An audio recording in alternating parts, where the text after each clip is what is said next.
High Shweta, hello. বলো আগের দিন কেমন কি ছিল মেকআপ? ভীষণ ভালো মেকআপটা ছিল, মানে এত মানে সন্ধে অবধি আমার স্টে করেছে, মেকআপটা তুলি অবধি সবাই বলছে কে করেছে মেকআপ, এত সুন্দর স্টে করেছে।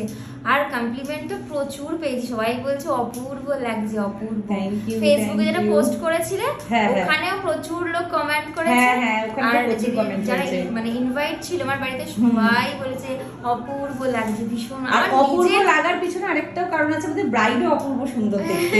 না না, তোমার হাতের জাদুতেই আমি সুন্দর হয়ে সেটা গেছি। অবশ্যই একটা। আর আরেকটা জিনিস, যেটা আমাদের বাড়ি যেরকম সাজানো হয়েছিল পুরো সাবেকি একটা ব্যাপার লেগেছে নিশ্চয়ই, ওইটার সাথে আমার লুকটা এত ভালো গেছে, সবাই বলছে পুরো একদম বনিদি রাজবাড়ির মতো, আর পুরো রাজরানী এরকমই হয়েছিল, ভীষণ ভালো হয়েছিল। থ্যাংক ইউ, সুন্দর লাগছিল। থ্যাংক ইউ দিদি, ভীষণ ভালো হয়েছে। চলো আমার এরপর যদি কোনো অকেশন হয়, আমি শর্মাদি ছাড়া অন্য কাউকে ভাবতেই আর পারি না।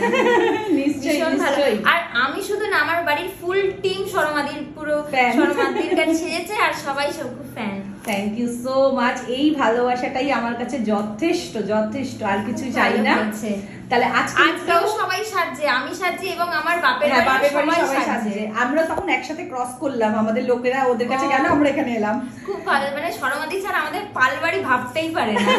Thank you so much. আজকে লুকটা কেমন হবে বলো? পুরো তোমার উপর ছেড়ে